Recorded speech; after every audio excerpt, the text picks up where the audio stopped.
You want to see something really scary? You bet. We'll tear your soul apart.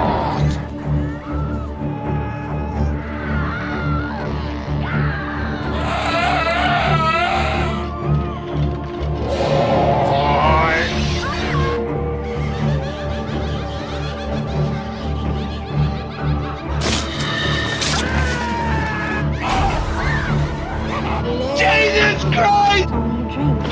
No, it's not. Now, was that civilized? No, clearly not. Fun, but in no sense civilized.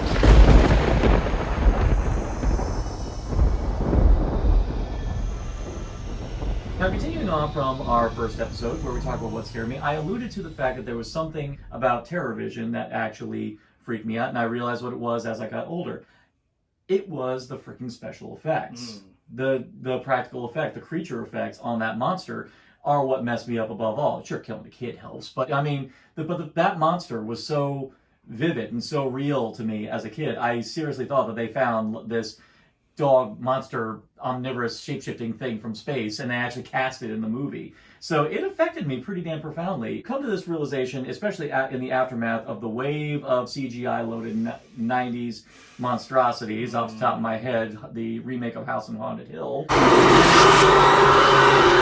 We discovered that special effects are a vitally important thing, and well, it did seem like a slap in the face to all those great pioneers that really helped make these movies come to life by actually imbuing life into, even at the base level, foam, plastic, latex, and even the occasional leave-ins from a butcher shop. Right. I have always, I guess a better way to put it is, I have, in the last few decades of my life, really come to appreciate how important practical effects are, especially in horror. I could say that about most genres, but especially in horror. The moment that really came to mind was watching the Thing prequel. Oh, yeah. And, it's funny you brought that up, because I was going to say that should be the ultimate defense as to why we should never substitute CGI. And if you know anything about the backstory behind the filmmaking of that film, they had shot it with practical effects. The studios told them to do CGI, right, principally because it was cheaper, apparently. Well, no, they did shoot a lot of it, but it was like, from what I understand, at least somebody said, "Oh, this doesn't look as good. It looks fake." And I'm like, well, so make it look like a PlayStation 2 game. The point of all this that I'm getting at is that the visceral nature of practical gore, especially gore, is really vital, to me at least, in the horror film genre, because for a lot of different reasons. Most importantly, it's because CGI and I love CGI. It's a really good tool. When it's done right, it can be just as effective. Like any tool in a toolbox, it can be used the right way and the wrong way. Now, the problem is that on a massive budget, you can make liquid and flesh look more realistic. Most horror is mid-budget at best. Yeah. So the minute you introduce CGI into a horror film, to substitute for blood, guts, all those things, that is the one aspect of computer animation that is always the hardest to handle, is flesh and blood and the physics of that. Blood, visceral. Right. I mean, even the splatter effect is ruined for the most part when they do that. Exactly. The best way that honestly that I've ever seen superimpose blood splatter effects is when they just basically take pre-existing footage of blood splatter and just superimpose it on top of a wound. Sure. Kind of think that's the best thing. Now, and blood, CG blood in like an action film is not quite as distracting to me because it's shot so specifically. It's like quick. Exactly. Like John Wick, you're going to see. Wick. Yeah, hell, exactly. even Battle Royale, most of the blood splatters were all done in post-production. But the thing about horror, especially horror that involves monsters and transformations and things like that, is you want to linger on that. Exactly. You want to see, like, The Thing, which is my favorite horror film. I should probably put that out there right now. The Thing is hands down my favorite horror. I think it might be my favorite film of all time. I wouldn't blame you at all. The way they use those transformations, the way it's shot, the way it's lit, the pacing. Even the way they even use editing techniques in order to enhance it, such whether it be reversing the film or even speeding it up a bit, because sometimes doing those editorial techniques will wind up giving a different kind of life to it. Absolutely. Yeah. And gore is a fascinating thing because sometimes I've seen cases where it's actually better the least realistic it looks. Oh, I mean, agreed, off the top of my head, of course, the best examples are the Hammer horror films. The blood was practically neon, but for some reason, when you juxtapose it with that color palette that those movies were commonly known for, it actually looked very potent. It actually looked pretty wicked. I am a huge fan of the color of blood from the 60s, 70s, and early 80s. Oh, you mean like the giallo, like deep red? The and very bright, almost paint-like. Yeah. I think the first encounter with that particular style of blood that I ever saw was seeing Dawn of the Dead. That very almost pink, bright red. So I became obsessed with Tom Savini. Sorry, you're not a horror fan if you don't know who Tom Savini Right, is. of I'm course. sorry. The dude is everywhere. But with all the greats, they all come from a particular place of experience when it comes to their inspiration for it. Savini probably has the most interesting because he was a Vietnam photographer. He was actually out there in the shit taking pictures of the real deal. And when he came back and he started taking this up, he actually complained one of the major problems with a lot of horror films at that time was that the blood just did not look real. And he was one of the people who kept championing the particular mixture of blood to make it darker, to actually make the blood darker, because he was like, I've been out there, the blood's darker than hell. Which is hilarious, because that's not the case in Dawn of the Dead. Yeah. It fits for that aesthetic, because it's a comic book. It's exactly. a comic book aesthetic. But then you look at his work in, of course, Maniac. And the Mutilator, and those, or no, not the Mutilator, Maniac and, No, I think it was the Mutilator. No, it wasn't the Mutilator, it was...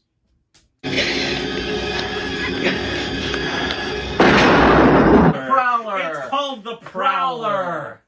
And that movie's not great, but damn, those effects are really good. Those effects are good, and he considers those to be... That shotgun effect at the end. Yeah.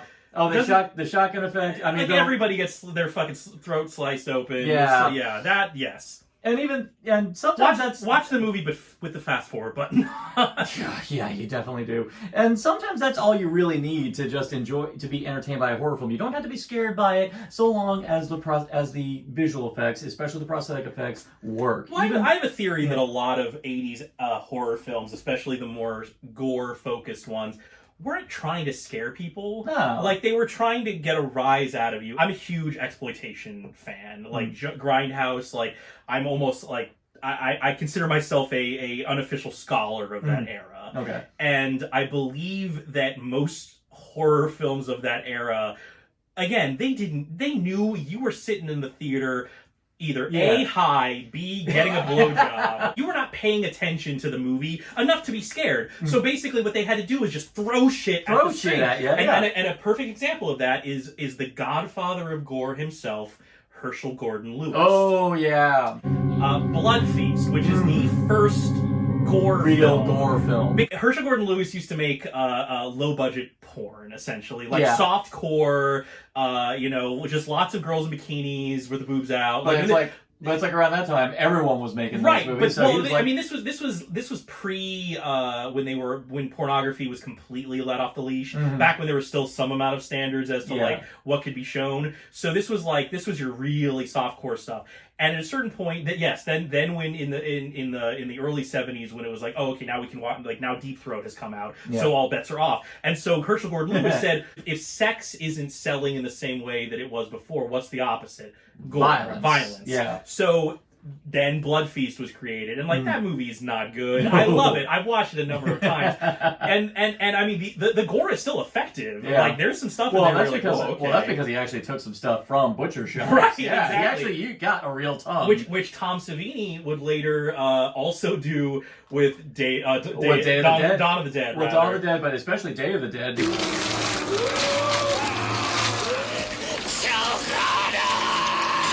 Well, not for nothing, but just having one of the best over-the-top deaths. Oh, sure. And the fact that his fucking vocal cords, you can hear as his head's being pulled off and he's screaming, you can hear the vocal cords stretch. What's funny about that the difference between Dawn and Day that I really find funny is Day they took a little more effort to make it slightly more anatomically correct. Yeah. Whereas Dawn, they literally were just like, just throw fucking guts in there. So you'll see one of the bikers get his stomach ripped out, and he's got like way more intestines than a human being should. He doesn't seem to have a stomach. Or one of my favorites is the one zombie that gets his head lopped off by the helicopter blade. No, damn well that's something like that's going to happen because he looks like Frankenstein. He gets a Frankenstein head. Now, I suppose the point you kind of see how we're going towards here is that the wonderful thing about great prosthetic effects is that sometimes they don't have to look convincing; they just have to look memorable. Yeah, and that's all you need. And in a lot of the greats that we're going to talk about today, that's what we're going to see. Sometimes it's not a matter of realism. Sometimes it's just about showing you something absolutely foobar that you never thought you'd ever. Absolutely. Why am I saying foobar when we've been saying fuck left, right, and center? And listen, I swear we're not on any lists. Okay, we're as far as I know, we don't seem to be being tracked by any kind of FBI.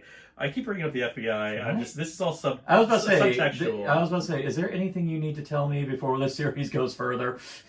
Turn that fucking camera. No. But of course, this isn't just going to be a Tom Savini love-in. Because let's face it, he wasn't the only one who helped pioneer some effects. Which the other thing that unfortunately the Academy does not seem to want to acknowledge is how important horror has been in the evolution of filmmaking techniques, and a lot of that has to come from the special effects. The makeup category at the Oscars was created because of horror. The first one went to Rick Baker for American Werewolf in London. CGI, as we've said before, is no substitute, especially when you put it next to this!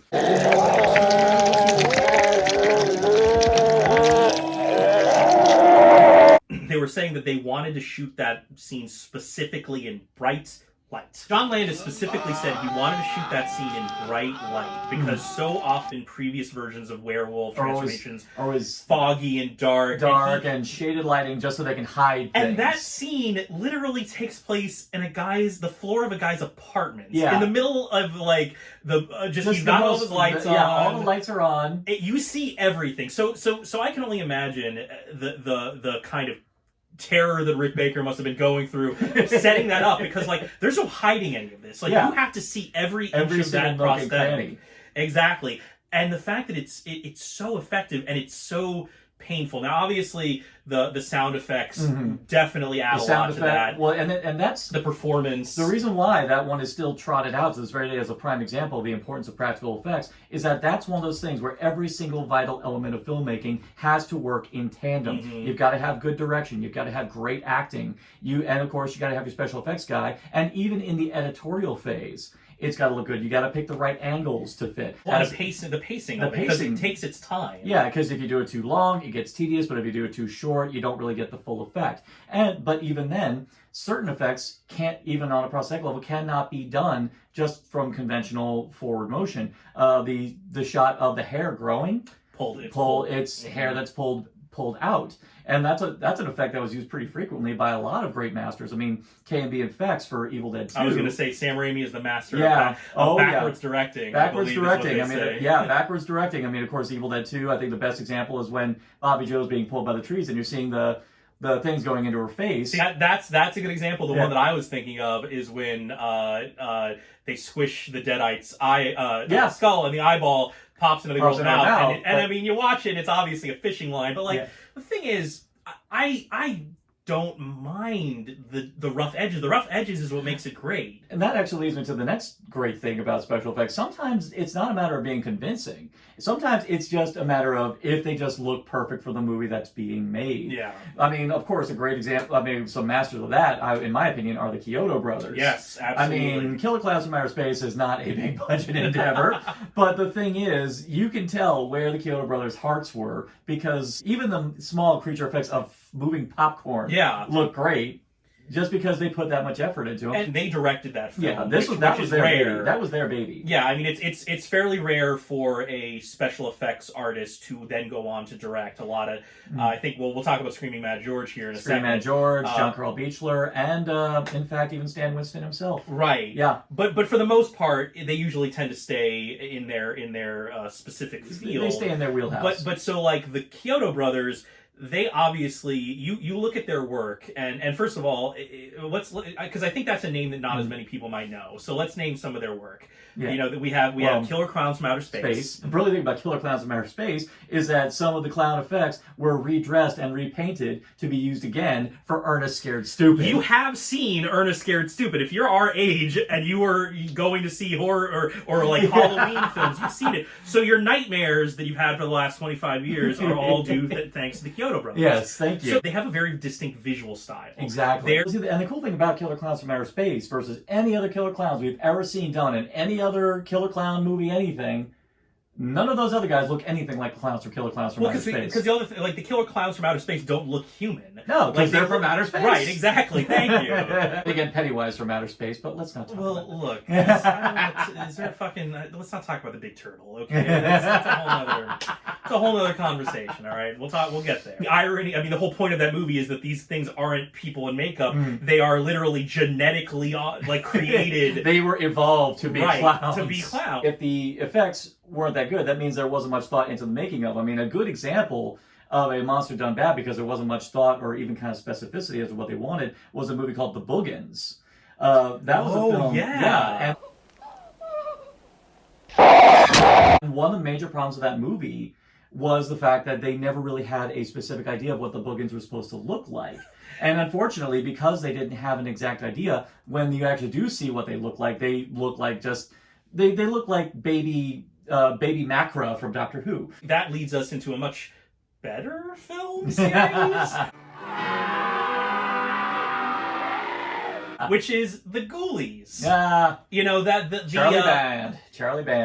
Charles Band. Yeah. More specifically, the Ghoulies. John Carl Buechler. Is it pronounced Buechler or Beechler? I've heard of Buechler and Beechler. Okay, let's go with Buechler. I like Buechler. Okay, John, if you're watching, we apologize. He's dead. Well, if you're watching, hit us up on Twitter, because if that would be great for our viewership. How the hell could you tweet from the dead? Well, I mean... Well, I don't know. Trump's been doing it.